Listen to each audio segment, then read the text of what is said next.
Exactly 30 days after our dream wedding at the Grand Crest Hotel, my phone rang with an unlisted number. It was Arthur, the general manager. His voice was trembling.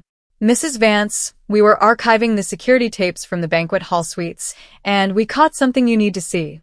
Please come alone. Whatever you do, do not tell your husband." When I walked into his office, I expected an unpaid bill or a missing piece of jewelry. Instead, what he queued up on those monitors shattered my entire marriage before it even had a chance to begin. The drive to the Grand Crest Hotel felt endless. Exactly 1 month ago, I had walked through those polished brass revolving doors in a custom white silk gown, holding Julian's hand while photographers blinded us with flashes. Today, I was clutching the steering wheel with white knuckles, wearing an old trench coat and dark sunglasses, slipping through the side entrance like a trespasser. Arthur was waiting for me at the bottom of the service corridor. He was a tall, stoic man who had run the hotel's security and hospitality for 20 years, the kind of professional who never let his composure slip. But as he unlocked the heavy steel door to the back security office, his hand trembled against the brass key. He pulled the blinds shut and locked the door behind us with a sharp, heavy click.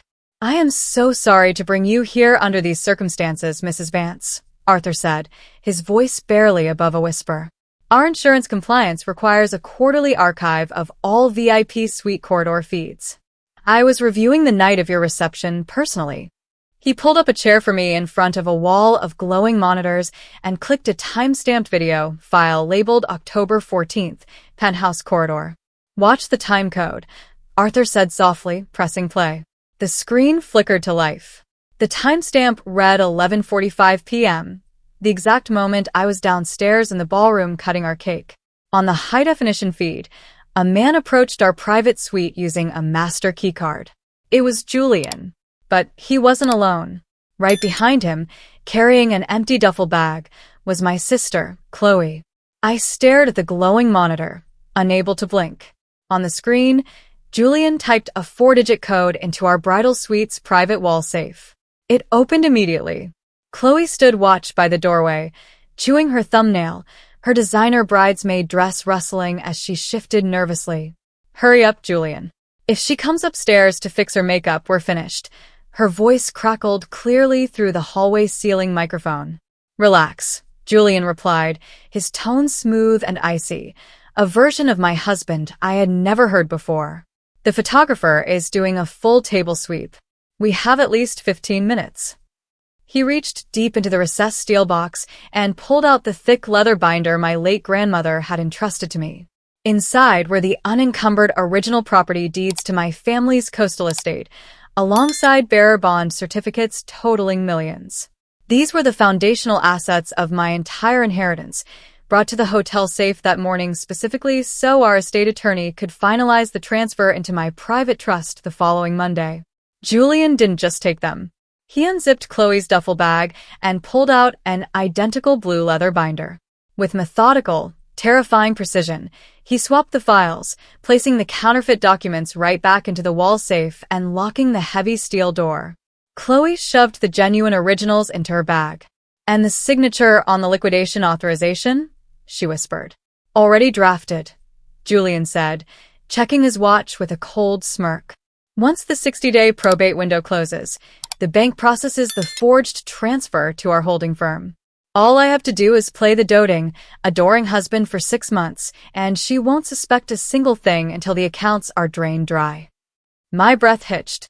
The entire marriage wasn't just a betrayal, it was an orchestrated heist.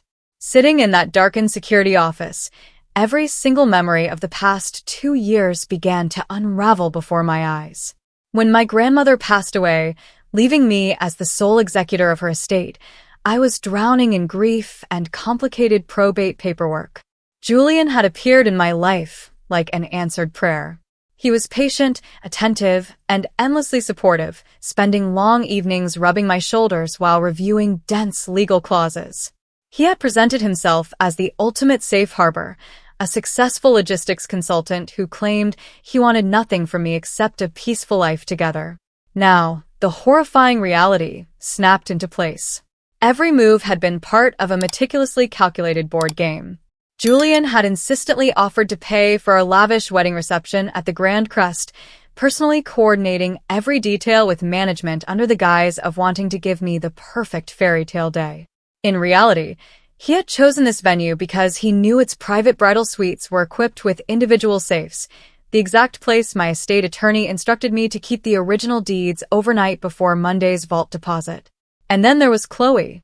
My younger sister had cut ties with the family 3 years ago after burning through her trust fund on failed business ventures.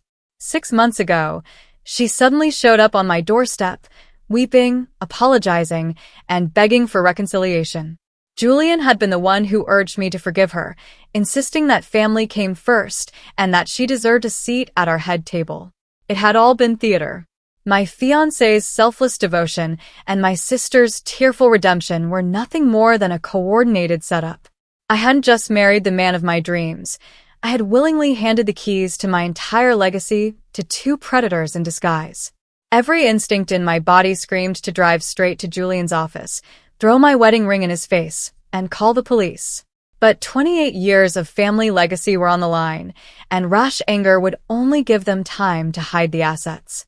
If I wanted to save everything my grandmother built, I had to be colder and more calculated than they were. "Arthur," I said, turning to the manager with steady resolve, "I need a certified copy of this footage on an encrypted drive, along with a signed chain of custody letter from hotel administration." "Consider it done, Mrs. Vance," Arthur replied, his voice firm with quiet solidarity. "I'll ensure the master servers are archived securely." 20 minutes later, with a black USB drive tucked deep inside my coat, I bypassed my usual routine and drove straight to downtown Chicago to see Marcus Sterling, my grandmother's trusted estate attorney of 30 years. When Marcus examined the leather binder I had retrieved from our bank vault that morning, his face darkened.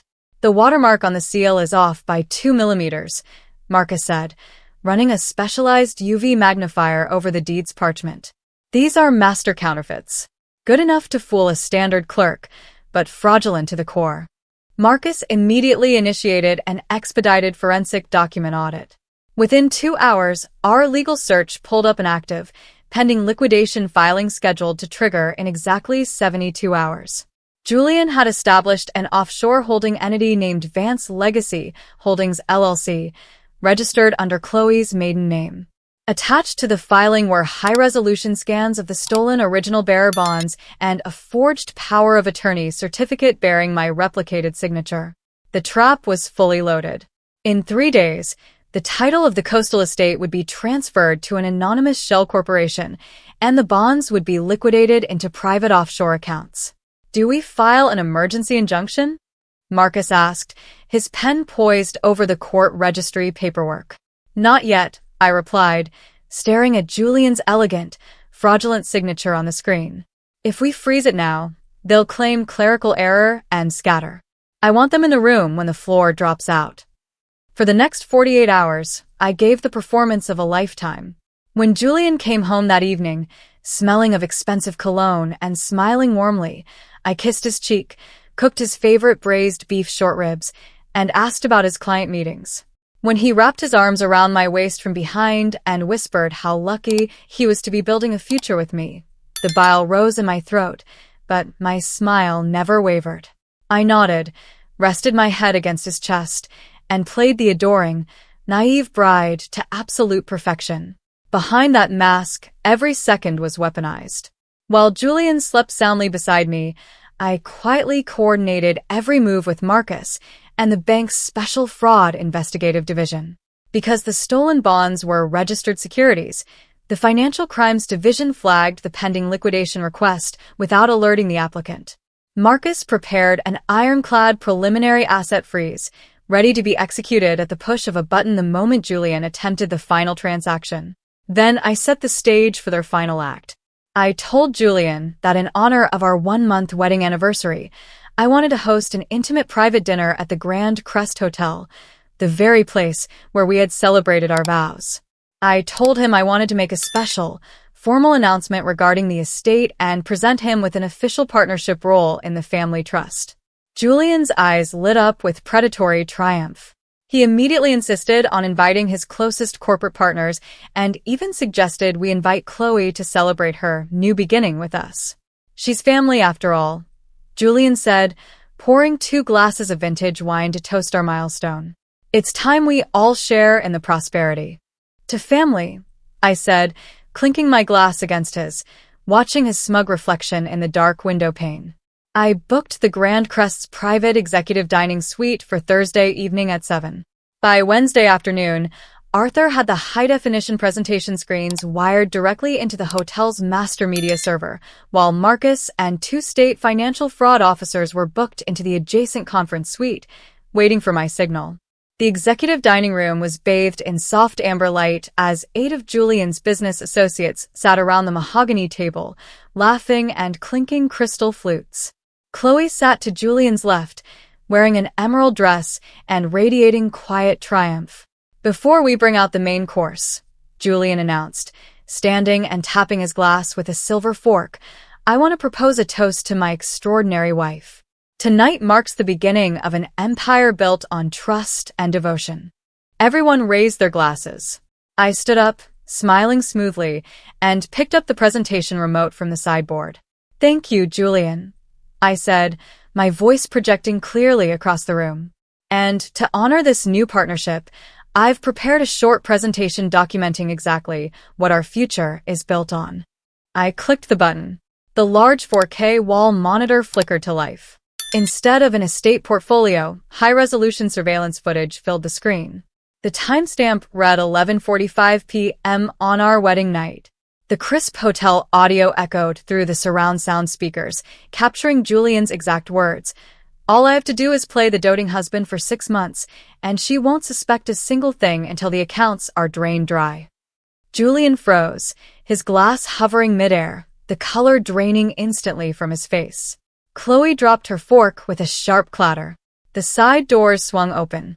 Marcus Sterling walked in alongside 2 plainclothes investigators, placing a certified stack of asset freeze orders and federal fraud notices right in front of Julian's plate. The annulment was finalized 3 weeks later under statutory fraud, erasing every legal claim Julian ever held over my life. The genuine deeds and bearer bonds were restored safely to my family's trust. Before leaving the city for good, I stopped by the Grand Crest lobby to hand Arthur a personal letter of gratitude, along with a quiet reward for his integrity. Standing beneath the afternoon sunlight outside the hotel, my chest felt light for the first time in years. Betrayal is designed to break you, but when met with undeniable truth, it only makes you untouchable.